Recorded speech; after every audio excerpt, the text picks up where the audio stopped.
I'm here at the site where the National Grid planned to build this converter station, and this is going to be quite a long film, but one of the most important I've ever made.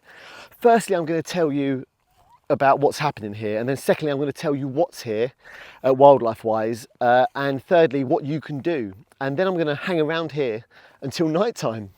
Now, this planned converter site is big. It's 100 feet high, covering about 15 acres, and much of the surrounding area will be destroyed and then covered in concrete with overhead cables, roads, and topped off with light pollution.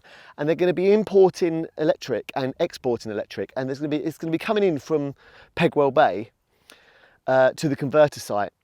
So this 6 hectares, this area is going to be utterly destroyed. They've already started with the drilling. You see all the samples down here. And then they're going to be running a cable towards the power station site, and that area is the most rich area in Thanet and one of the richest in Kent, and it's the last bit of wild in Thanet.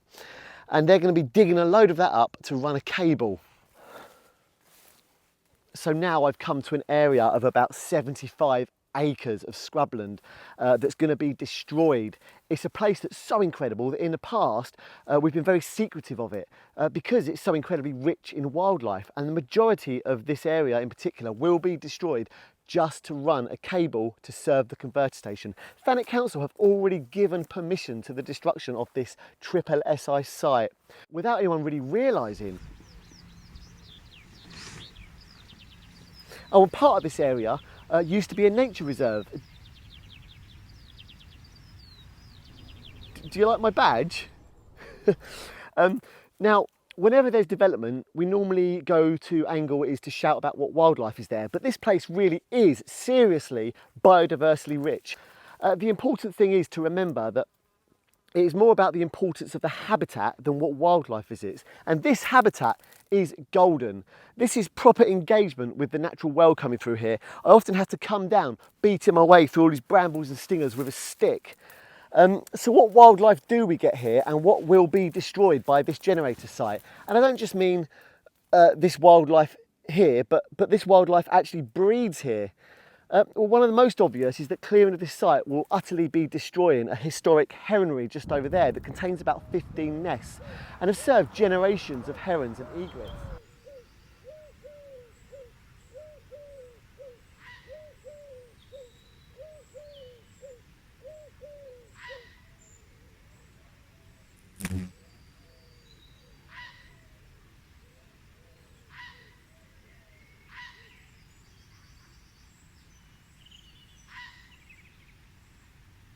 There are water voles here in this area, brown hares, beavers use the nearby stream.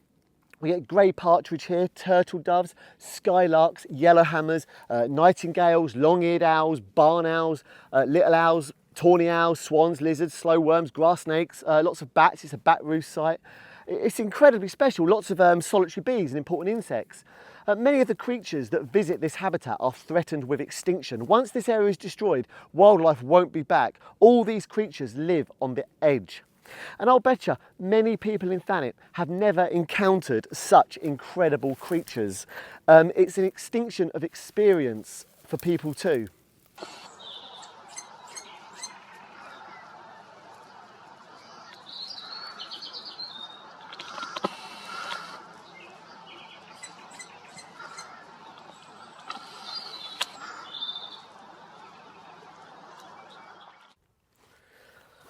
God, I'm so hot. It's October and it's like 26 degrees or probably more here. It's crazy. We absolutely have to fight for this kind of habitat. It really is irreplaceable. And we now live in a decisive decade for the future of humanity on the planet. No nature, no us. Insects have declined by 60% in the last 20 years. Over the last 50 years, we've lost 73 million birds from our skies. It's just crazy how we've lost like 69% of the world's wildlife in 50 years. I mean, it's just unbelievable. Only 4% of life on Earth is wildlife. The other 96% is us, our pets and livestock. Isn't that crazy when you really think about it? 14% of our priority habitats and just 7% of our native woodland is judged to be in a good condition. Nature is continuing to decline catastrophically. Thanet is one of the most nature depleted places in the UK. It's a tapestry of urban development and intensive farming. And the UK is among the most nature depleted countries in the whole world. Out of 218 countries in the world, the UK ranked 189th. So if you want nature to thrive, it's down to us to do something and stand up and shout. Apparently the National Grid profit £300,000 a day already from importing and exporting from this Richborough site. And it's big money and it's unregulated. Of course, you know, we need electric, but don't build here. Don't destroy this last wild in Thanet. Let's have a bit of a more detailed look of what's here. One particular big loss will be the loss of the nightingale. They breed here.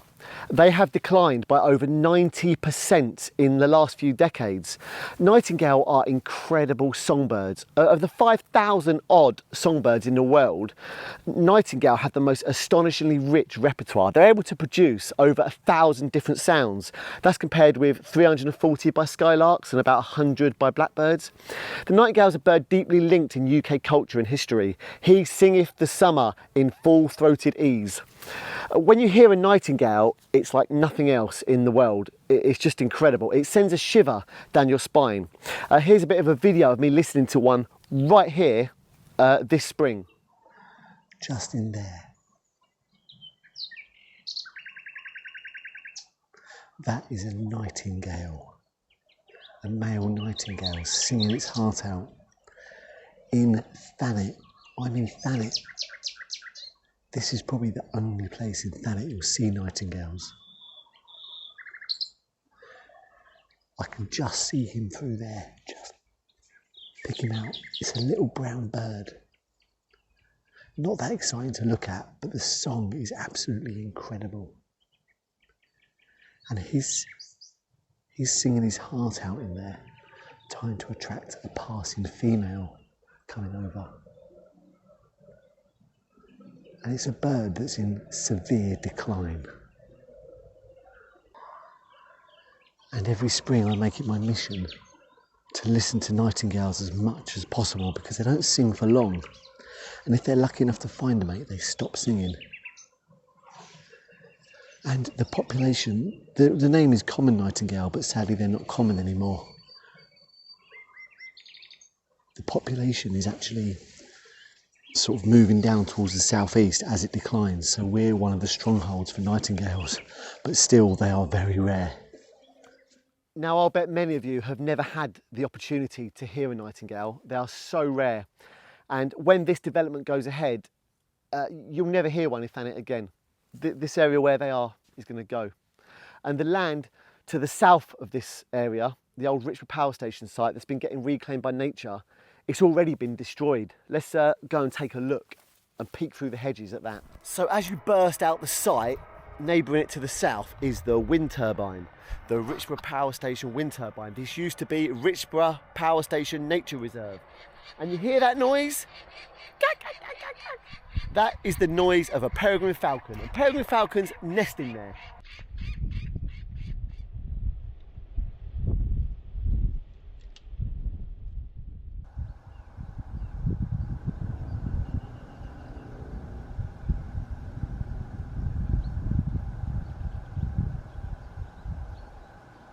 And there you go, on cue as ever is the raven. Ravens also nest in there because I found a fledgling at the base this summer.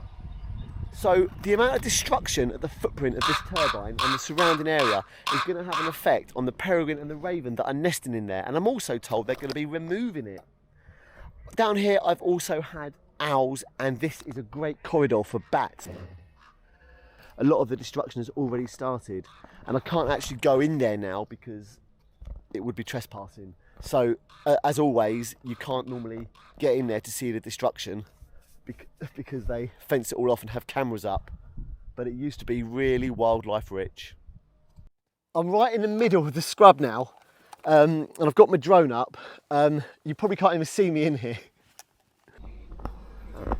It's just starting to get dark now, so I've got my bat detector out. Down here at this site is one of the best places for bats. It's incredible. And this corridor that I walk up used to be the railway line. And you've got, so you come across the odd sleeper and there's dips and gravel either side because this was a railway line and it used to deliver coal and coke to the power station site as well. But now bats hunt down here along the top of these hedges and it's absolutely thriving with bats, this area. And there's even a lot of bat boxes which have been destroyed and taken down that were in use by bats down there. And bats are a very well protected species, but time and time again they're destroyed and disturbed. Now it's early October, so there's not going to be much bat activity because they go into hibernation early October. But of course, with the ridiculously warm year after year, how much warmer it is, and the warmest September on record, they might go into hibernation a bit later if there's enough insects about. But yeah, let's see what bats we get tonight. Yes, I've got one. I've got a bat. See it coming up on the screen? It's a common pipistrelle. And this ultrasonic microphone can pick it up even when I can't see it. It's darting up and down here. And you can hear the little contact call. And it speeds up its sonar impulses as it gets closer. It seems to have gone now. Now it's so dark, I've got to try and find my way back. Let's fight this war on nature.